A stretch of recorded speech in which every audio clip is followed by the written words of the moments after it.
പ്രിയേ പ്രാണനെ. രചന ജിഫ്ന നിസാർ. അവതരണം ഷാഹുൽ മലയിൽ. Editing Faisal C Ennunjeri. തിരികെ നടക്കുമ്പോൾ തന്നെ ചുറ്റി വരിഞ്ഞു നിന്നൊരു മുള്ളുവേലി താനെ പൊഴിഞ്ഞു വീണതുപോലൊരു ആശ്വാസമായിരുന്നു പ്രിയക്ക് തോന്നിയത്. ഇതിങ്ങനെ തന്നെ വരുമെന്ന് അവൾ മുന്നേ തന്നെ ഉറപ്പിച്ചു വെച്ചതായിരുന്നു. അല്ലെങ്കിലും തനിക്ക് വേണ്ടി ആയിരുന്നില്ലല്ലോ രാജീവിന്റെ ആലോചന വന്നപ്പോൾ സമ്മതിച്ചു കൊടുത്തത്. മാധവൻ മാഷിന്റെ സ്കൂളിൽ ജോയിൻ ചെയ്തതിന്റെ പിറ്റേ ആഴ്ച മുതൽ കാണുന്നതാണ് രാജീവിന്റെ നോട്ടം. അതിനു മുന്നേയും അയാൾ വളരെ നന്നായിട്ട് അറിയാമെങ്കിലും നേരിട്ട് സംസാരിച്ചിട്ടൊന്നുമില്ല. ആ നശിച്ചവന്റെ പിടിയിൽ നിന്ന് എനിക്ക് രക്ഷപ്പെട്ടു പോവാൻ ദൈവം അറിഞ്ഞു തന്ന അവസരം മോളെ. എന്റെ മോളെ എതിര് പറയരുത്. സുജയുടെ അന്നത്തെ യാചന അപ്പോഴും അവിടെ കാതിൽ കേൾക്കുന്നുണ്ടായിരുന്നു.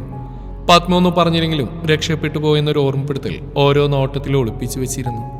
രാജീവിന്റെ ആലോചന വന്നപ്പോഴും അതിന് സമ്മതിച്ചു കൊടുക്കുമ്പോഴും ഏറെ സന്തോഷവും ആശ്വാസവും തോന്നിയൊരു കാര്യം, വളരെയേറെ പ്രിയപ്പെട്ട ഒരു മുഖം അയാളുടെ വീട്ടിലുണ്ടായിരുന്നു എന്നതാണ്. ഹൃദയത്തോട് വളരെ അടുത്ത് ചേർത്തു വെച്ച ഒരാൾ. ആ ഓർമ്മയിൽ പോലും പ്രിയ ചിരിക്കുന്നുണ്ടായിരുന്നു, വളരെ മനോഹരമായി. ബുള്ളറ്റ് നിർത്തി ആദ്യ ഒരു നിമിഷം അതിന് മുകളിൽ തന്നെ ഇരുന്നു. പ്രക്ഷുബ്ധമായ കടൽ പോലെ അലറി വിളിക്കുന്നുണ്ട് ഉള്ളം മുഴുവനും. വീട്ടിൽ തന്നെ ഇരുന്നാൽ അല്പം പോലെ ആശ്വാസം കിട്ടിയെന്ന് ഉറപ്പായതുകൊണ്ടാണ് വണ്ടിയും എടുത്തു പോകുന്നത്. ഇവിടെ എത്തിയതുപോലെ സ്ഥിരമായി വരാറുള്ള സ്ഥലം. അവൻ വണ്ടി സ്റ്റാൻഡിലിട്ടുകൊണ്ട് ഇറങ്ങി. എങ്ങും പച്ചപ്പ് നിറഞ്ഞ കാഴ്ചകൾ. മനസ്സിൽ അസ്വസ്ഥത തോന്നുമ്പോൾ സ്വയം അറിയാതെ ഇവിടെ എത്തിപ്പെടും. ആ കാഴ്ചകൾ തന്നെ അവനുള്ളം തണുപ്പിക്കാൻ ധാരാളമായിരുന്നു. ബുള്ളറ്റിൽ നിന്ന് ഇതുപോലെ കൊണ്ടുനടക്കുന്ന ക്യാമറ എടുത്ത് കഴുത്തിൽ തൂക്കിക്കൊണ്ട് അവൻ നടന്നു കയറി തുടങ്ങി. ഒരു വശം മുഴുവനും പാടമാണ്. അതങ്ങനെ അറ്റമില്ലാതെ നീണ്ടു കിടപ്പുണ്ട്. അതിന്റെ മറുവശം വലിയൊരു പാറക്കൂട്ടമാണ്. പാടവും പാറക്കൂട്ടങ്ങളും അതിനിടയിൽ കൂടിയാണ് കറുത്തൊരു ഷീറ്റ് നീളത്തിൽ വിരിച്ച പോലെ നീണ്ടുപോകുന്ന ഒരു റോഡ്. ഒന്നൊന്നായി അടുക്കിയ പോലുള്ള പാറയുടെ മുകളിൽ കയറി പറ്റാൻ ഇത്തിരി റിസ്ക് ആണെങ്കിലും കയറി ചെന്നാൽ കാണുന്ന കാഴ്ചകൾ അതോർക്കുമ്പോൾ കാലുകൾക്ക് ഇരട്ടി വേഗമായിരുന്നു. ഇവിടെത്തി കുറച്ച് നാൾ കഴിഞ്ഞ് കണ്ടെത്തിയ ആ സ്ഥലം അന്ന് ഇന്നും അവനേറെ ഇഷ്ടമാണ്. ആദ്യമായി കാണാൻ പോകുന്നതിൻ്റെ അതേ ത്രില്ലോടെ തന്നെ ആദ്യം അതിന് മുകളിലേക്ക് കയറി തുടങ്ങി. മുകളിലെത്തിയതും കിതച്ചു പോയിരുന്നു. എങ്കിലും ചിരിയോടെ കണ്ണുകൾ നാലുപാടും ചിതറി. അങ്ങിങ്ങായി കുറ്റിപ്പുലുകൾ നിറഞ്ഞ ആ പാറപ്പുറത്തിരിക്കുമ്പോൾ അതുവരെയും ചൂഴി നിന്നിരുന്ന സംഘർഷങ്ങളൊക്കെയും കയറി വരുന്ന വഴി ഊർന്നു പോയതുപോലെ ആദ്യം ഉന്മേഷവാനായിരുന്നു. മറ്റെല്ലാം മറക്കാൻ അവൻ മനഃപൂർവ്വം ശ്രമിച്ചു. ഒരുപാട് കാലം ഒറ്റപ്പെട്ട് ജീവിച്ചുകൊണ്ടായിരിക്കാം. ഏകാന്തയാണ് അവനിൽ ഏറ്റവും ഉഴച്ചു നിൽക്കുന്ന ഭാവം. വളരെ കുറച്ച് മാത്രം സംസാരിക്കുന്ന ശീലവും. മുത്തച്ഛൻ്റെ അരികിലെത്തും വരെയും വല്ലാത്തൊരു വാശിക്കാരനും ദേഷ്യക്കാരനുമായ ഒരു ആദിത്യ മഹാദേവനുണ്ടായിരുന്നു. അതിൽ നിന്നൊരു മാറ്റം വേണമെന്ന് സ്വയം തോന്നി തുടങ്ങിയതിൻ്റെ ആദ്യപടിയായിരുന്നു അച്ഛനിൽ നിന്നൊന്ന് അകന്നിൽക്കുക എന്നുള്ള തീരുമാനം. പക്ഷേ എങ്ങോട്ട് പോകുമെന്നുള്ള ചോദ്യം വെല്ലുവിളി പോലെ മുന്നിലുണ്ടായിരുന്നു. അത്യാഡംബരം നിറഞ്ഞൊരു ഫ്ലാറ്റ്, അതിനുള്ളിലെ യന്ത്രങ്ങളെപ്പോലെയുള്ള കുറച്ച് മനുഷ്യർ. അച്ഛനും അമ്മയും കൂടെ തന്നെ ഉണ്ടായിരുന്നുവെങ്കിലും വല്ലാത്തൊരകലം എല്ലാവരും തമ്മിൽ. വല്ലപ്പോഴും വരുന്ന അച്ഛൻ്റെയും അമ്മയുടെയും സുഹൃത്തുക്കൾ മാത്രം. പൊള്ളയായ ബന്ധങ്ങൾ കണ്ട് കണ്ട് പൊള്ളിപ്പിടഞ്ഞു പോയ ബാല്യം. ആരോടും കൂട്ടില്ല, ആരും കൂട്ടിനുമില്ല. രാവിലെ കീ കൊടുത്ത പോലെ ദുബായിലെ ഏറ്റവും വലിയ സ്കൂളിൽ പോകും. തിരിച്ചു അങ്ങനെ തന്നെ. വഴക്കിടാൻ മാത്രം തമ്മിൽ സംസാരിക്കാൻ ശ്രമിക്കുന്ന അച്ഛനും അമ്മയും. ആകെ അറിയാവുന്ന ബന്ധം അച്ഛനൊരച്ഛനുണ്ടെന്നും നാട്ടിലൊരു വീട്ടിലെപ്പോഴും ഉണ്ടെന്നുമാണ്.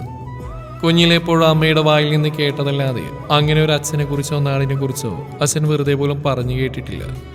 അച്ഛനെപ്പോഴും പറയാനിഷ്ടം കിട്ടാവുന്ന ലാഭക്കണക്കുകളെ കുറിച്ചാണ്. അത് തന്നെയായിരുന്നു അമ്മയുടെ ഏറ്റവും വലിയൊരു പരാതിയും. അവർക്കിടയിൽ മരവിച്ച പോലെ താനും.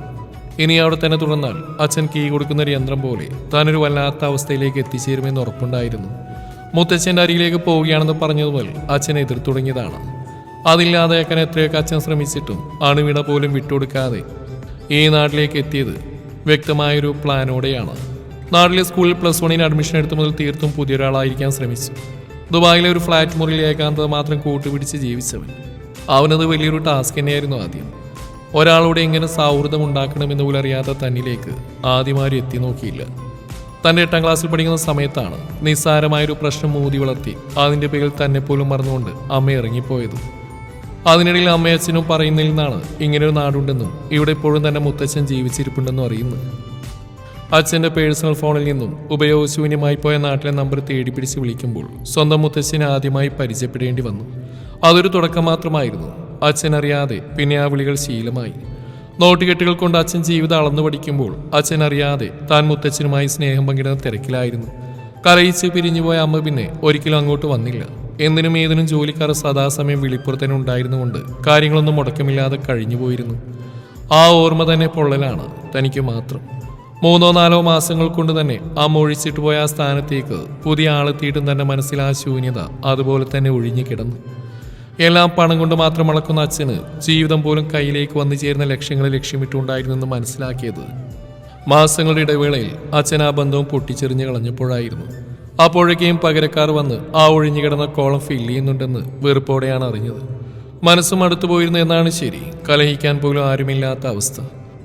ഫോൺ വിളിക്കുമ്പോൾ മുത്തച്ഛൻ സ്നേഹത്തോടെ പറയുന്ന വാക്കുകളുടെ ബലത്തിലാണ് ഓരോ ദിവസവും കഴിഞ്ഞു പോയിരുന്നത്. ജീവിക്കാനുണ്ടായിരുന്ന ഒരേ ഒരു കാരണം പോലുള്ള ആ വിളികളാണ് ഈ നാട്ടിലേക്ക് വിളിച്ചു വരുത്തിയതും. തോളിലൊരടിയും തൊട്ടു പിന്നിൽ നിന്നും കലിപ്പോടൊരു വിളിയും. ആദ്യം ഞെട്ടിക്കൊണ്ട് തിരിഞ്ഞു നോക്കി. കുളിച്ചാലോ മോളെ? കൈ തോളിൽ തൂക്കിയ തോർത്തിൽ തുടച്ചുകൊണ്ട് സുജ ധൃതിയിൽ പത്മജിയുടെ മുറിയിലേക്ക് കയറി ചെന്നു. നേരത്തെ ഒരു മൂളലോടെ ചുമലിൽ ചാരിയുന്നവൾ തലയാട്ടി. അത് ഇന്നുമുള്ള പതിവാണ്. രാവിലെയുള്ള തിരക്കുകൾക്കിടയിൽ സുജ മകളുടെ അരികിലേക്ക് ഓടി വരും. വീൽ ചെയറിലേക്ക് പിടിച്ചിരുത്തി അകത്തന്നെയുള്ള ചെറിയൊരു ബാത്റൂമുണ്ട്. അതിലേക്ക് ആക്കി കൊടുത്താൽ കുളിയടക്കമുള്ള പ്രാഥമിക കാര്യങ്ങൾ പത്മ തന്നെ സ്വയം ചെയ്യും. അവൾക്ക് എടുക്കാൻ പാകത്തിനാണ് അതിനുള്ളിലെ കാര്യങ്ങൾ സെറ്റ് ചെയ്തിരിക്കുന്നത്. പുറത്തെ കുളിമുറിയിൽ അവളെ കൊണ്ടുപോകുന്നതിൽ ബുദ്ധിമുട്ടാണ്. തലക്ക് മുകളിൽ പെരുകി വളർന്ന് വലുതായി പോയ കടങ്ങൾ വീർപ്പുമുട്ടിച്ചപ്പോഴും പ്രിയ അകത്ത് തന്നെ മുറിയിൽ നിന്ന് ഇറങ്ങാവുന്ന ഒരു ബാത്റൂം പണിയെഴുപ്പിച്ച് രാവിലെ അവൾക്ക് ജോലിക്ക് പോയി കഴിഞ്ഞാൽ പത്മയെ പുറത്തെ കുളിമുറിയിൽ എത്തിക്കാമെന്ന് സുജയ്ക്ക് മുന്നിൽ വലിയൊരു വെല്ലുവിളി തന്നെയായിരുന്നു. അയൽക്കാരെല്ലാം എന്നും വിളിക്കുമ്പോൾ ഒരു ബുദ്ധിമുട്ടായി തോന്നുന്ന ആൾക്കറിയാം. വളരെ ബുദ്ധിമുട്ടിയ സുജ പത്മയെ താങ്ങി പിടിച്ചുകൊണ്ട് വീൽ ചെയറിലിരുത്തി. അത് കഴിഞ്ഞ് നടുവിനെ കൈകുത്തിയെന്ന് കിതക്കുന്ന അമ്മയെ പത്മ വേദനയോടെ നോക്കി. മറ്റൊന്നും ചെയ്യാൻ അവൾക്ക് ആ അവസ്ഥയിൽ കഴിയില്ലായിരുന്നു. മകളുടെ മുഖത്തെ വിഷമം മനസ്സിലായതും സുജ ചിരിയോടെ അവളെ നോക്കി. രണ്ടാളും ഒന്നും പറഞ്ഞില്ലെങ്കിൽ കൂടിയും ആ മനസ്സിൽ നിറഞ്ഞിരുന്ന അത്രയും വേദനയായിരുന്നു. നെഞ്ചു വീങ്ങുന്ന വേദന. പ്രിയേ, പിന്നിൽ നിന്നുള്ള വിളി കേട്ടിട്ടാണ് ഞെട്ടിത്തിരിഞ്ഞ് നോക്കിയത്. നോക്കിയ നിമിഷം തന്നെ സന്തോഷം കൊണ്ട് കണ്ണുകൾ വിടർന്നു. ഇന്ദുവാണ്, പ്രിയപ്പെട്ട കൂട്ടുകാരി ഇന്ദുലേഖ. മറ്റൊരു ബന്ധം കൂടിയുണ്ട്, അല്ല ഉണ്ടായിരുന്നു എന്ന് വേണം പറയാൻ. രാജീവിന്റെ അനിയത്തി കൂടിയാണ് ഇന്ദു. ആ വിവാഹത്തിന് സമ്മതിച്ചു കൊടുക്കുമ്പോൾ ഒരേ ഒരു ആശ്വാസം അവൾ ആ വീട്ടിലുണ്ടല്ലോ എന്നതായിരുന്നു. എന്നോടും പിണക്കാണോടി? ചോദ്യത്തിനൊപ്പം അവളുടെ കണ്ണു നിറഞ്ഞു പോയപ്പോൾ പ്രിയ ഒന്ന് പകച്ചുപോയി. ഏട്ടൻ കാണിച്ച ചേട്ടത്തരം തന്നെയാ, പക്ഷേ അതിനെനിക്ക് യാതൊരു പങ്കുമില്ല പ്രിയെ. അത് പറഞ്ഞുകൊണ്ട് അവൾ പ്രിയയുടെ കയ്യിൽ പിടിച്ചു. രാജീവ് ചെയ്ത അയാളുടെ മാന്യത, അതിനെന്തിനാ വേണ്ടേ ഞാൻ നിന്നോട് ദേഷ്യപ്പെടുന്നത്? ചിരിയോടെ തന്നെ പ്രിയ അവളുടെ കയ്യിൽ പിടിച്ചുകൊണ്ട് ചോദിച്ചു. പിന്നെന്താ നീ എന്നെ കണ്ടിട്ട് മിണ്ടാതെ പോയത്? ചുണ്ടുകുളുക്കിക്കൊണ്ടുള്ള ആ ചോദ്യം കേട്ടതും പ്രിയക്ക് ചിരി വന്നു. ഓരോന്ന് ഓർത്തുകൊണ്ട് നടക്കുന്നതിനിടെ നേരെ മുമ്പിൽ നിന്നിട്ട് അവളെ കണ്ടില്ല. അതിനുള്ള പരിഭവമാണ് പെണ്ണിന്. സത്യമായിട്ട് ഞാൻ കാണായിട്ടാ ഇന്ദു, എന്തൊക്കെയോ ഓർത്തുകൊണ്ട് നടപ്പായിരുന്നു. പ്രിയ അവളെ നോക്കി പറഞ്ഞു. എന്നിട്ടും തെളിയാത്ത ആ മുഖം. പ്രിയ വീണ്ടും ചോദിച്ചു. ഏട്ടൻ കാണാൻ വന്നിരുന്നു ഇന്ന് അല്ലേ? കുറ്റബോധം നിറഞ്ഞ അവളുടെ ചോദ്യം. ഒരു നിമിഷം കഴിഞ്ഞാണ് പ്രിയ മൂളിയത്. നിന്നോട് അങ്ങേർക്കുള്ള ദിവ്യപ്രണയത്തിന്റെ വിധി തീർപ്പാക്കുന്ന ദിവസം കൂടിയായിരുന്നു ഇന്നലെ എൻ്റെ വീട്ടിൽ. പ്രിയക്കൊപ്പം നടക്കുന്നതിനിടെ പുച്ഛത്തോടെ ഇന്ദു പറഞ്ഞു. പെണ്ണെ, വെറുതെ എനിക്ക് വേണ്ടിയിട്ട് നീ അവരോട് വഴക്കിനൊന്നും നിൽക്കരുത് കേട്ടോ. എത്രയായാലും നിന്റെ അമ്മയും ഏട്ടനോ എന്നെക്കാൾ നിനക്ക് ആവശ്യമുള്ളൂ, അത് മറക്കരുത് നീ. പ്രിയ ഇന്ദുവിനെ ഓർമ്മിപ്പിക്കുന്ന പോലെ പറഞ്ഞു. ചേട്ടത്തരം കാണിക്കാൻ കൂട്ടുന്നിട്ട് കിട്ടുന്ന ആ ബന്ധുബലം തൽക്കാലം ഇന്ദിലേക്ക് വേണ്ട. അത് പറയുമ്പോൾ അവളുടെ മുഖം അല്പം പോലും അയഞ്ഞില്ല. കല്യാണം ഉറപ്പിക്കുന്ന സമയത്ത് ഏട്ടന് കുറച്ചൊക്കെ അറിയായിരുന്നു നിന്റെ കാര്യങ്ങൾ. കൂടുതൽ എന്തെങ്കിലും അറിയണമെങ്കിൽ എന്നോട് ചോദിക്കാനും ഞാൻ പറഞ്ഞ. അന്നൊന്നും അവനൊന്നും അറിയണ്ട. ദിവ്യ പ്രേമെന്ന് പറഞ്ഞിട്ട് ഒടുവിൽ ആ വീട് ബാങ്കിൽ ജപ്തി നോട്ടീസ് വന്നതിന്റെ നാണക്കേടുന്നൊരു പേര് പറഞ്ഞിട്ട് നാണം കെട്ടവൻ. അത് പറയുമ്പോൾ ഇന്ദുവിന്റെ പല്ലുകൾ ഞെരിഞ്ഞു. അന്നത്തെ ആ അപമാനം ഓർത്തുകൊണ്ടാണ് പ്രിയ മൗനം പാലിച്ചത്. അല്ലെങ്കിൽ എന്തിനാ ഏട്ടന് മാത്രം പറയുന്നു? തുടക്കത്തിൽ തന്നെ ഒരു കാരണം കാത്തിരിക്കുന്ന നിന്റെ അമ്മയെന്നൊരാളുണ്ടല്ലോ. സ്വന്തമായിട്ടൊരു മകളുണ്ടെന്ന് പോലും ഓർക്കാതെ ഒരു പെൺകുട്ടിയുടെ സ്വപ്നങ്ങൾ ഇല്ലാതാക്കാൻ ഏട്ടനൊപ്പം ചേർന്നിട്ട്. ഇന്ദുക്ക് ഇതപ്പോടെ പ്രിയയെ നോക്കി. പോട്ടിടി പെണ്ണെ, സാരമില്ല. നേരത്തെ ഒരു ചിരിയോടെ പ്രിയ ഇന്ദുവിനെ പൊതിഞ്ഞു പിടിച്ചുകൊണ്ട് പറഞ്ഞു. ആ നീയായിരുന്നോ? മനുഷ്യൻ പേടിച്ചു പോലടാ. പിന്നിൽ കിതപ്പോടെ വിളിച്ചുകൊണ്ട് നിൽക്കുന്ന സഞ്ജുവിനെ നോക്കി ആദ്യം ചോദിച്ചു. അല്ലാതെ പിന്നെ ഈ കുന്നിമണ്ഡലം നിന്നെ കാണാം, പ്രധാനമന്ത്രിയൊന്നും വരില്ലല്ലോ. ചുണ്ടുകൂട്ടി പറഞ്ഞുകൊണ്ട് അവനും ആദിയുടെ അരികിലേക്ക് ഇരുന്നു. അയ്യോ, പ്രധാനമന്ത്രി ഈ പട്ടിക്കാട്ടിൽ കിടക്കുന്ന സഞ്ജയ് എന്ന് പേരുള്ള വേലയും കൂലിയില്ലാത്ത നീയും ഒരേ വേവ് ലെങ്ത് ആണെന്നാണോ പൊന്നുമോനിപ്പോ ഉദ്ദേശിച്ച്? ആദ്യം വീണ്ടും അവർ നോക്കിക്കൊണ്ട് പുച്ഛത്തോടെ ചിരിച്ചു. സഞ്ജുവിനോട് മാത്രം ആദ്യം വാചാലനായി സംസാരിക്കും. ഇല്ലെങ്കിലും സഞ്ജുവിന് മുമ്പിൽ ആർക്കും അധിക നേരമൊന്നും സംസാരിക്കാതിരിക്കാൻ കഴിയില്ലായിരുന്നു. ഞാനൊരു വിദ്യാർത്ഥിയാണ്ടേ, സഞ്ജു വലിയ കാര്യത്തിൽ പറയുന്ന കേട്ടതും ആദ്യം അവനെ നോക്കി ചിരിച്ചു. സപ്ലി വിദ്യാഭ്യാസം മാത്രമുള്ള വിദ്യാർത്ഥിയെന്ന് തെളിച്ച് പറടാ സഞ്ജു. ആദ്യം ചിരി ഒതുക്കിക്കൊണ്ട് പറഞ്ഞു. നിന്റെ അച്ഛനാണ്ടായിട്ടുണ്ടല്ലേ? സഞ്ജു ആദ്യം തലയിരിച്ചു നോക്കിക്കൊണ്ട് ചോദിച്ചു. നീ എങ്ങനെ അറിഞ്ഞു? മാധവ മാഷി കടുവയെ വിളിച്ചു പറയുന്ന കേട്ടതാ. സഞ്ജു പറയുന്ന കേട്ട് ആദ്യം അവനെ നോക്കിയല്ല ഒന്നും പറഞ്ഞില്ല. മാധവ മാഷിന്റെ പ്രിയപ്പെട്ട ചങ്ങാതിയാണ് സഞ്ജുവിന്റെ അച്ഛൻ ബാലചന്ദ്രൻ. ബാല്യകാലം മുതലുള്ള സൗഹൃദം. രണ്ടുപേരും ഒരുമിച്ച് പഠിച്ച് ഒരുമിച്ച് പഠിപ്പിക്കാനും പഠിച്ചു. അവരുടെ നാട്ടിൽ തന്നെയുള്ള ഒരു ചെറിയ സ്കൂളിൽ രണ്ടാളും ഒരുമിച്ചാണ് ജോയിൻ ചെയ്തത്. പേരിന് മാത്രം പ്രവർത്തിച്ചു പോയിരുന്ന ആ സ്കൂൾ പരിപോഷിപ്പിച്ച് 2000 കുട്ടികൾ പഠിക്കുന്നൊരു വലിയ സ്കൂളാക്കി മാറ്റിയതും കൂട്ടുകാർ രണ്ടാളും കൂടി ചേർന്നാണ്. സ്കൂൾ കെട്ടാൻ വേണ്ട ഏക്കർ കണക്കിന് സ്ഥലം മാധവ് മാഷ് സ്വമേധയാ വിട്ടുകൊടുക്കുകയായിരുന്നു. മാധവ് മാഷ് മലയാള അധ്യാപകനായപ്പോൾ ബാലചന്ദ്രൻ ഗണിതമാണ് ഇഷ്ടപ്പെട്ട് കൂടെ കൂട്ടിയത്. ബാലചന്ദ്രനും ഭാര്യ ലളിതയ്ക്കും 2 ആൺമക്കളാണ്. മൂത്തവൻ അജയ് ബാലേന്ദ്രൻ അച്ഛനെപ്പോൾ തന്നെ കോളേജ് അധ്യാപകനാണ്. അജയ് ഉണ്ടായിക്കഴിഞ്ഞ് കുറേ വർഷങ്ങൾക്ക് ശേഷമാണ് സഞ്ജയ് ജനിച്ചത്. അമ്മയുടെയും ഏട്ടൻ്റെയും ആളനെ കൂടിപ്പോയതുകൊണ്ടാണ് അവനിങ്ങനെ കോളേജിൽ സപ്ലൈ അടിച്ച് നടക്കുന്നതെന്നാണ് സഞ്ജുവിനെ കുറിച്ച് അച്ഛൻ്റെ മുഖ്യ പരാതി. അതിലൽപ്പം സത്യമില്ലാതില്ല. എന്നിട്ടും അച്ഛനെ നഖശികാന്തം സഞ്ജു എതിർക്കും. അച്ഛനും മോനെ എപ്പോൾ കണ്ടാലും ഒരു കണ്ടതിൽ ചേരില്ല. പരസ്പരം പാതിരാത്രി കണ്ടാലും പോയി വല്ലതും പഠിക്കട എന്ന് പറയുന്നതിന് ബാലമാഷിന് സഞ്ജു മനസ്സറിഞ്ഞ് ആർത്തി കൊടുത്ത പേരാണ് കടുവ. ആദ്യമായി നാട്ടിലേക്ക് എത്തിയതിൻ്റെ പിറ്റേ ആഴ്ച തൊട്ട് സഞ്ജു ആദിക്കൊപ്പം കൂടിയതാണ്. ഒരേ പ്രായക്കാരായ 2 പേരെയും മാധവ് മാഷാണ് കൂട്ടിമുട്ടിച്ച് കൊടുത്തത്. സ്വന്തം മകന്റെ ഉഴപ്പിനെ കുറിച്ച് ശരിക്കും അറിയാവുന്ന ബാലൻ മാഷ് അത് പരമാവധി നിരുത്സാഹപ്പെടുത്തുകയാണ് ചെയ്ത്. പക്ഷെ അവരുടെ സൗഹൃദം വേരുപിടിച്ചു. ഒറ്റപ്പെട്ടുപോയ ആദ്യം പരമാവധി മാറ്റിയെടുത്തത് സഞ്ജുവാണ്. വാതോരാ സംസാരിക്കാൻ അവനൊരു പ്രത്യേക കഴിവാണ്.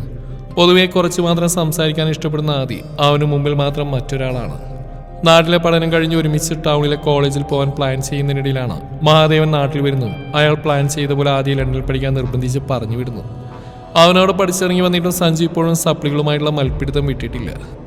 ഇനിയിപ്പോൾ എന്തിനു എഴുന്നള്ളി വന്നാണെന്ന് പോലും പറഞ്ഞൂടാ. ആദിയുടെ മുഖം നിറഞ്ഞു നിൽക്കുന്ന മ്ലാനത കണ്ടിട്ടാണ് സഞ്ജു അങ്ങനെ ചോദിച്ചത്. എവിടുന്നോ കുറച്ച് ലക്ഷങ്ങൾ കൂടി നോട്ടിട്ട് വെച്ചിട്ടുണ്ട്. ഈ പ്രാവശ്യം എന്നെ തീരെഴുതി കൊടുക്കാനുള്ള പ്ലാനും കൊണ്ട് വന്നാ. കലീച്ച മുഖത്തോട് ആദി പറഞ്ഞു. ഇയാൾക്കിത് എന്തിൻ്റെ കേടാവും? ഇങ്ങനെയുണ്ടോ? സഞ്ജു പല്ലിയടിച്ചു. ആർത്തി മൂത്ത് വട്ടായതാടാ. പുച്ഛത്തോട് ആദ്യം അവനെ നോക്കി ചിരിച്ചു. സത്യത്തിൽ അങ്ങേര് മാധവ് മാഷ് ദത്തെടുത്ത് തന്നെയാവും ആദി. സഞ്ജു എപ്പോഴും പറയുന്നതാണത്. ഇത്രയും നല്ലവനായ മാധവ് മാഷിന് ഇങ്ങനെ ഒരു ആർത്തിമൂത്ത മകനുണ്ടാവാൻ യാതൊരു സാധ്യതയുമില്ലെന്നാണ് അവൻ്റെ പക്ഷം. അങ്ങനെ ഒരു സംശയം ആദിക്കും ഉണ്ടായിരുന്നു. വെള്ളവും പാലും പോലെ വ്യത്യാസമുള്ള ഒരു അച്ഛനും മകനും. നാളെയിലാണ് സഞ്ജു നിന്റെ എക്സാം? അല്പനേരത്തെ മൗനത്തിന് ശേഷം ആദി ചോദിച്ചു. സഞ്ജു വലിയൊരു താല്പര്യമില്ലെന്ന് മട്ടിൽ മൂളി. നിനക്ക് ആ ബുക്ക് എടുത്തിട്ട് വരായിരുന്നില്ലേ? ആദി വീണ്ടും അവനെ നോക്കി. എന്തിന്? സഞ്ജുവിനെ നെറ്റി വിളിഞ്ഞ്. പുഴുങ്ങി തിന്നാൻ അലവിനെ. ആദി ദേഷ്യത്തോടെ സഞ്ജുവിനെ നോക്കി. എടാ, മുമ്പ് നമ്മളിവിടെ നിന്ന് പഠിച്ചത് നിനക്ക് ഓർമ്മയില്ലേ? നല്ലതുപോലെ മനസ്സിരുത്തി വായിക്കാൻ കഴിയും. ഇവിടെ എത്തിയ ആദ്യം അവന് നേരെ തിരിഞ്ഞിരുന്നു. അത് നിനക്ക്, എനിക്ക് എവിടെ ഇരുന്നാലും നല്ലപോലെ മനസ്സിലാവും. സഞ്ജു ചുണ്ടുകൊട്ടി. ഓവ, എന്നിട്ടാണോടാ കഴിഞ്ഞ 2 വർഷങ്ങളായിട്ട് വാരി പിടിച്ചാൽ ഒതുങ്ങാത്ത അത്രയും സപ്ലികളായിട്ട് നീ ചക്രശ്വാസം വലിക്കുന്നു. ആദ്യം അവനെ നോക്കി പല്ലടിച്ചു. സഞ്ജു ഒന്നും മിണ്ടിയതുമില്ല, അവനെ നോക്കിയതുമില്ല. എടാ, ഇപ്രാവശ്യങ്ങളിൽ നീ ഒന്ന് മനസ്സിരുത്തി പഠിച്ചിട്ട് അതൊന്ന് റെഡിയാക്കി എടുക്കാൻ നോക്ക്. ആദ്യം അവനെ നോക്കി. എൻ്റെ പൊന്നാദി, ദയവായിട്ട് എനിക്ക് കുറച്ച് സമാധാനം താന്നി. വീട്ടിൽ നിന്ന് കടുവായിട്ടുള്ള അംഗങ്ങളായിട്ടുള്ള വരവാ ഞാൻ. ഇനി നിന്നോട് കൂടി വയ്യ. ആവാത്തോണ്ടടാ, പ്ലീസ് വിട്ടേക്ക്. സഞ്ജു ആദിക്ക് നേരെ കൈകൂപ്പി പറഞ്ഞോട് തിരിഞ്ഞിരുന്നു. ഇന്നെന്തായിരുന്നു കാരണം? നിന്നെ ആ കടുവ കടിച്ചൂടെ? അവൻ്റെ വീർത്ത മുഖത്തേക്ക് നോക്കി ആദി ചിരിയോടെ ചോദിച്ചു. ഓ, കടുവക്ക് അങ്ങനെ പ്രത്യേകിച്ച് മേട്ടറൊന്നും വേണമെന്നില്ലടാ. സ്ഥിരം പല്ലവി തന്നെ, ഏട്ടനെ കണ്ടു പഠിക്കാൻ. അത് ഏടത്തിയുടെ എൻ്റെ കൊച്ചുണ്ടാപ്പിയുടെ മുമ്പിൽ വെച്ചിട്ടാ ഇന്നത്തെ പ്രകടനം. ഏട്ടൻ വലിയ പഠിപ്പിസ്റ്റായതുകൊണ്ട് പെട്ടത് ഞാനാ. എല്ലാവർക്കും പഠിക്കാൻ ഒരുപോലെയുള്ള ബുദ്ധിയെന്ന് കടുവിനെ എന്നാണോ മനസ്സിലാക്കുന്നതിൻ്റെ ദൈവമേ. സഞ്ജുവിൻ്റെ ആത്മത കേട്ടിട്ട് ആദിച്ചിരിക്കുന്നുണ്ടായിരുന്നു. ഒരാളുടെ ഏറ്റവും വലിയ ഭാരം ചിന്തകളുടേതാണെന്ന് പറയുന്ന എത്ര നേരാണ്. എങ്ങനെ കൂട്ടിക്കിഴിച്ചാലും ഒരറ്റം കാണാതെ ചുറ്റി വരിയുന്ന ചിന്തകൾ എന്ന നീരാളികൾ 4 പാടും ചുറ്റി വരിഞ്ഞിട്ട് ശ്വാസം മുട്ടിക്കുന്നുണ്ടായിരുന്നു പ്രിയെ. ഇന്ദുവിനെ ഒരുവിധം പറഞ്ഞ് സമാധാനിപ്പിച്ച് മടക്കി അയച്ചു. പെണ്ണിന് വീട്ടിൽ പോയിട്ട് വീണ്ടും വഴക്കുണ്ടാക്കാൻ ശ്രമിക്കാതിരുന്നാൽ മതിയായിരുന്നു. പ്രിയ ചെറിയൊരു ചിരിയോടെ ഓർത്തു. പണ്ടും തനിക്ക് വേണ്ടി തല്ലുണ്ടാക്കാൻ അവൾക്ക് അല്പം വീര്യം കൂടുതലായിരുന്നു. അമ്പലത്തിലേക്ക് പോകുന്ന വഴിയാണ് അവിടെ വീട്. അവിടുന്ന് ഒരു 1/2 കിലോമീറ്റർ കൂടി നടക്കാറുണ്ട് പ്രിയയുടെ വീട്ടിലേക്ക്. ഒരേ നാട്ടുകാരായിരുന്നിട്ട് കൂടി 10ാം ക്ലാസ്സിൽ ഒരുമിച്ച് കൂടിയതോടെയാണ് പരസ്പരം അറിയുന്നു, പരിചയപ്പെടുന്നു. ആ സൗഹൃദം വളർന്നു, വളരെ ആഴത്തിൽ തന്നെ. ഡിഗ്രിക്ക് ഒരേ കോളേജിൽ തന്നെ, ഒരേ കോഴ്സ്, ഒരേ ക്ലാസ്. സൗഹൃദത്തിന്റെ തണുപ്പിൽ ആ ബന്ധം ആത്മാവ് തൊട്ടറിഞ്ഞ് കഴിഞ്ഞിരുന്നു. അതിനിടയിലാണ് പ്രിയയുടെ അച്ഛൻ മരിക്കുന്നു. ഒരു ജോലിക്കാരികൾ മാത്രം ജീവിതം മുന്നോട്ട് പോയെന്നൊരു ഗതികേടിലേക്ക് അവളുടെ സാഹചര്യം മാറിയതും. അവളെ തടയാൻ പറ്റിയ ഒരു അവസ്ഥയിലല്ലെന്നറിയാവുന്ന ഇന്ദു അതിന് മുതിർന്നതുമില്ല. അവൾ ഡിഗ്രി പഠനം പൂർത്തിയാക്കി വേറെ കോഴ്സ് എടുത്ത് പഠിച്ചു. ഇന്ദു അതിനിടയിൽ പലയിടത്തും ജോലിക്ക് മാറി മാറി കയറി ഭാഗ്യപരീക്ഷ നടത്തുന്ന തിരക്കിലുമായിരുന്നു. ജോലിക്ക് അന്വേഷിച്ചില്ലെന്ന എല്ലായിടത്തും പാതി നിലച്ചുപോയ പഠനത്തേക്കാൾ വില്ലനായത് അവളെ മോഹിച്ചടങ്ങുന്ന പത്മയുടെ ഭർത്താവ് അനൂപ് തന്നെയായിരുന്നു. പിന്നിലൊരു വണ്ടിയുടെ ഹോൺ കേട്ടതോടെ പ്രിയ ഓർമ്മകൾ കൊണ്ട് ചുറ്റിയ മുള്ളുവേലിക്കുള്ളിൽ നിന്നും പുറത്തു ചാടി. കയ്യിലെ കറുത്ത പട്ടയുള്ള വാച്ചിലേക്ക് അവളുടെ നോട്ടം നീണ്ടു. ഇന്ദുവിനെ കൂടി കണ്ടതോടെ സമയം പോയിരുന്നു. അവൾ നടത്തതിന്റെ സ്പീഡ് കൂട്ടി. മതി അമ്മേ, ഒരുപാട് കഴിച്ചാൽ അമ്മയ്ക്ക് എന്നെ പണിയാവുന്നു. വിളറിയൊരു ചിരിയോടെ പത്മ പറഞ്ഞു. അവളുടെ അരികിലെന്ന സുജയുടെ മുഖം നിറയെ സങ്കടമായിരുന്നു. ഇടയ്ക്കിടെ ബാത്റൂമിൽ പോകുന്നതിനെയാണ് അവളേറെ ഭയക്കുന്നതെന്ന് സുജയ്ക്കറിയാം. താൻ അവൾ ഒരുപാട് ബുദ്ധിമുട്ടിയാണ് വലിച്ചുപൊക്കി വീൽ ചെയറിലേക്ക് ഇരുത്തുന്നത് അവൾ മനസ്സിലാക്കിയിട്ടുണ്ട്. അത് തടയാൻ വേണ്ടി ഭക്ഷണം പോലും വയറു നിറയെ കഴിക്കാറില്ല ആ പാവം. അവർക്കിടയിലേക്കാണ് പ്രിയ കയറി വന്നത്. അമ്പലത്തിൽ പോയിട്ട് എവിടെയടി പ്രസാദം? കൈവീശി കടന്നു വന്നാൽ നോക്കി സുജ ചോദിച്ചു. പത്മയുടെ കണ്ണിലും ആ ചോദ്യമുണ്ടായിരുന്നു. അപ്പോഴാണ് അവിടെ വരെയും പോയിട്ട് താൻ അമ്പലത്തിൽ കയറാതെയാണ് തിരിച്ചു പോകുന്നതെന്ന് പോലും പ്രിയ ഓർക്കുന്നത് തന്നെ. സുജ അവിശ്വസനീയതയോടെ വിളിച്ചിട്ടും പ്രിയ ചിരിച്ചുകൊണ്ട് കണ്ണി ചിമ്മി കാണിച്ചു. രാജീവ് അവൻ അങ്ങനെയൊക്കെ പറഞ്ഞോ പ്രിയേ? പത്മ അപ്പോഴും വിശ്വാസമായില്ലെന്ന പോലെ അവൾ നോക്കി ചോദിച്ചു. പിന്നെ ഞാൻ നുണ പറയുന്നതെന്നാണോ? പ്രിയയുടെ വാക്കുകൾ കൂർത്തു. ഷോ, അങ്ങനെയല്ലടി, അവൻ ഇങ്ങോട്ട് ആലോചനയായി വന്നിട്ട് പിന്നെ. പത്മയ്ക്ക് തന്നെ മനസ്സിലുള്ള ആവലാതി പ്രിയോട് എങ്ങനെ പറഞ്ഞ് ഫലിപ്പിക്കുന്നറിയാത്തൊരു ആശങ്കയുണ്ടായിരുന്നു. ഇങ്ങനെയൊക്കെയാണ് ചേച്ചി ജീവിതം. തീർത്തും നിസ്സാരമായൊരു വാക്കുകൊണ്ട് പ്രിയ തൻ്റെ ഉള്ളിലെ ചിത്രം വരച്ചു ചേർത്തു. ഇനി എന്ത് ചെയ്യും എൻ്റെ ദൈവങ്ങളെ? എൻ്റെ കുട്ടിയൊന്ന് രക്ഷപ്പെട്ടെന്ന് കരുതി സമാധാനിച്ചിരുന്നാ ഞാൻ. സുജ കരഞ്ഞു തുടങ്ങിയിരുന്നു. രാജീവിനെ കണ്ടിട്ടാണോ അമ്മേനെ വളർത്തി വലുതാക്കിയത്? അവളുടെ മുഖം വീണ്ടും കടുത്തു. അതല്ല മോളെ, അവൻ്റെ കയ്യിൽ നിന്റെ ജീവിതം സുരക്ഷിതമായിരിക്കുമെന്ന് കരുതി ഈ നരകത്തിൽ നിന്ന് നീയൊന്ന്. പത്മയുടെ മുഖം കുനിഞ്ഞ സുജ പറഞ്ഞു വന്ന് പാതിയിൽ നിർത്തി. ഇതിങ്ങനെയൊക്കെ വരുന്ന് എനിക്ക് നന്നായിട്ട് അറിയായിരുന്നു. പ്രിയ ചെറിയൊരു ചിരിയോടെ മുടിയുടെ കുളിപ്പിന്നൽ അഴിച്ചുകൊണ്ട് തിരിഞ്ഞു നിന്നു. നിനക്ക് സങ്കടമില്ലേടി? പത്മ അവൾ നോക്കി ചോദിച്ചു. അവൾക്കപ്പോൾ രാജീവിന്റെ ചോദ്യമാണ് ഓർമ്മ വന്നത്. പ്രിയക്ക് സങ്കടമൊന്നുമില്ലല്ലോ എന്നവൻ്റെ പൊള്ളയായ ചോദ്യം. പൂച്ചത്തോടെ അവളുടെ ചുണ്ടുകളൊന്ന് കൂടി. എനിക്കൊരു സങ്കടമില്ല ചേച്ചി, എന്നെ ഓർത്ത് നിങ്ങളാരും സങ്കടപ്പെടരുത്, അതാണ് എനിക്ക് സങ്കടം. നേരത്തെ ഒരു ചിരിയോടെ അവൾ സുജയുടെ അരികിൽ പോയിരുന്നു. ആരും വേണ്ട അമ്മേ, നമ്മൾ ആർക്കും ഒരു ബാധ്യതയാവുന്നില്ലല്ലോ എന്നോർത്തുള്ള സന്തോഷമുണ്ട് എനിക്ക്. ആരില്ലെങ്കിലും നമ്മൾക്ക് ജീവിച്ചല്ലേ പറ്റൂ. അവരുടെ തോളിൽ തലയാഴ്ചകൊണ്ട് അവൾ പതിയെ പറഞ്ഞു. സുജ കരഞ്ഞുകൊണ്ട് അവളെ തലയിൽ തലോടി. പത്മയുടെയും കണ്ണുകൾ നിറഞ്ഞു പോയിരുന്നു. മോളെ, സുജ വിളിക്കുമ്പോൾ പ്രിയ തല ഉയർത്തി നോക്കാതെ തന്നെ മോളി. അമ്മയൊന്ന് പറഞ്ഞു നോക്കട്ടെ രാജീവിനോട്, ചിലപ്പോ. പ്രിയ തല ഉയർത്തി നോക്കിയത് സുജ പറഞ്ഞു വന്ന് നിർത്തി. അമ്മയ്ക്ക് ഞാൻ അത്രയും ബാധ്യതയാണോ? ആൾക്കുള്ളിലെ വിങ്ങൽ ആ ചോദ്യത്തിൽ ഉണ്ടായിരുന്നു. അങ്ങനെയല്ലടി മോളെ. സുജ അവളുടെ കയ്യിൽ പിടിച്ചു. എങ്ങനെയാലും രാജീവ് നമുക്ക് മുമ്പിൽ അടഞ്ഞു കഴിഞ്ഞ അധ്യായമാണ്. എന്തിൻ്റെ പേരിലായാലും അതിന് ഞാൻ തുറന്നു നോക്കില്ല, പ്രിയ പറഞ്ഞു. സുജ അവളെ നോക്കിയതല്ലാതൊന്നും മിണ്ടിയില്ല. നമുക്ക് മുന്നിൽ കൊട്ടിയടച്ച വാതിലുകൾ വീണ്ടും തള്ളി തുറക്കാൻ വേണ്ടി ശ്രമിക്കരുത് അമ്മേ. ആത്മാഭിമാനമുള്ളവർ ചെയ്യുന്ന പണിയല്ല അത്. പറ്റുമെങ്കിൽ അവർക്കൊരു ആവശ്യം നമ്മളെ കൊണ്ട് വരുമ്പോൾ വീണ്ടും ആ വാതിൽ തള്ളി തുറന്ന് വരാതിരിക്കാൻ നല്ലൊരു താഴ്വാങ്ങി നമ്മളങ്ങോട്ട് പൂട്ടിയിടുകയാണ് വേണ്ടത്. അല്പം പോലും പതർച്ചയില്ലാത്ത പ്രിയയുടെ വാക്കുകൾ പത്മ അവൾ അത്ഭുതത്തോടെയാണ് നോക്കിയത്. അല്ലെങ്കിലും സ്വന്തം കാര്യം പോലും ഉറക്കി വിളിച്ചു പറയാതെ എപ്പോഴും ഇതിനും കീഴടങ്ങി കൊടുക്കുന്ന തനിക്കെന്നും പ്രിയ തനിക്കൊരു അത്ഭുതമാണെന്ന് പത്മ ഓർത്തു. രാജീവ് നമ്മൾക്ക് മുമ്പിൽ അടഞ്ഞു കഴിഞ്ഞ വാതില, അതിവിടെ അവസാനിച്ചു. ഇനി അതിനെക്കുറിച്ച് ആലോചിക്കുന്ന സമയം പോലും വേസ്റ്റാണെന്നാണ് എൻ്റെ അഭിപ്രായം. അവൾ വീണ്ടും സൂചിയെ പിടിച്ച് തന്നിലേക്ക് ചേർത്തുകൊണ്ട് പറഞ്ഞു. അനൂപിനെ ഭയന്നുകൊണ്ട് ജീവിതാവസാനം വരെ നമുക്ക് ജീവിക്കാൻ പറ്റൂ. അവനിത് നമ്മൾ ഒരുമിച്ച് പോരാണ് അല്ലേ ചേച്ചി? പ്രിയ ചിരിയോടെ തന്നെ പത്മയെ നോക്കി. അവളൊന്നും മിണ്ടിയില്ല. മനസ്സിൽ ഊറിക്കൂടിയ ഭയം പ്രിയ അറിയിച്ചതുമില്ല. ജീവിതത്തെ ഞാൻ പേടിക്കുന്നില്ല ചേച്ചി, അതിനേക്കാൾ പേടി അഭിനയങ്ങളെയാണ്. രാജീവ് നല്ലപോലെ അഭിനയിച്ച് നമ്മൾ വിട്ടികളാക്കി, അതയാളുടെ മിടുക്ക്. കീഴടങ്ങി കൊടുക്കില്ല എന്നുള്ളത് എൻ്റെ വാശിയാണ്. ഞാൻ തോറ്റുപോയേക്കും, പക്ഷേ മരിക്കുന്നവരെയും അയാളുടെ അഹന്തയ്ക്ക് മുമ്പിൽ കൃഷ്ണപ്രിയ കീഴടങ്ങി കൊടുക്കില്ല. നീ വെറുതെ വേണ്ടാത്ത പണിക്കൊന്നും പോലെ മോളെ, അവരൊക്കെ വലിയ ആൾക്കാരാ. സുജ പേടിയോടെ പ്രിയയെ നോക്കി. പത്മയിലും അതേ ഭാവം തന്നെയായിരുന്നു. പ്രിയ അതിന് ഉത്തരവൊന്നും പറഞ്ഞു. എനിക്ക് പോകണമേ. അല്പനേരം മിണ്ടാതിരുന്ന് ആദ്യം എഴുന്നേറ്റ പ്രിയ തന്നെയാണ്. വീട്ടിൽ നിന്ന് 9 മണിക്ക് ഇറങ്ങണം, കാവല വരെയും നടക്കണം. അവിടെ നിന്നാൽ ബസ് കിട്ടും സ്കൂളിലേക്ക്. അധിക ദൂരമൊന്നുമില്ല, 2 സ്റ്റോപ്പ് കഴിഞ്ഞാൽ ഇറങ്ങാനുമാവും. 10 മണിയോടെ ബെല്ലടിക്കും. അത്യാവശ്യം വലിയൊരു സ്കൂൾ തന്നെയാണത്. പ്രധാന അധ്യാപകനായ മാധവൻ മാഷിന് കീഴെ 20ഓളം മിടുക്കരായ സഹപ്രവർത്തകരുടെ കൂട്ടായ്മ. മികച്ച രീതിയിൽ തന്നെ മുന്നേറുന്നതിനാൽ സ്കൂളിന്റെ പെരുമ 4 ആൾ അറിയുക തന്നെ ചെയ്യും. കുളിയും മാറ്റലുമെല്ലാം കഴിഞ്ഞിരുന്നുകൊണ്ട് പിന്നെ മുടിയൊന്ന് ചീകി ഒതുക്കാൻ മാത്രമേ ഉണ്ടായിരുന്നുള്ളൂ. തന്റെ മുറിയിൽ അലമാരിൽ നിന്നും രാജീവിന്റെ പേര് കുത്തിയ മോതിരം പ്രിയ കയ്യിലെടുത്തു. രാജീവിന്റെ പെരുമാറ്റത്തിൽ നിന്ന് തന്നെ ഇങ്ങനൊരു രക്ഷപ്പെടൽ പ്രിയ മുൻകൂട്ടി കണ്ടിരുന്നുകൊണ്ട് അവൾ ആ മോതിരം കയ്യിൽ നിന്ന് ഊരി മാറ്റിയിരുന്നു. ഇതാ രാജീവിന്റെ വീട്ടിൽ നിന്ന് ഏൽപ്പിക്കണം കേട്ടോ.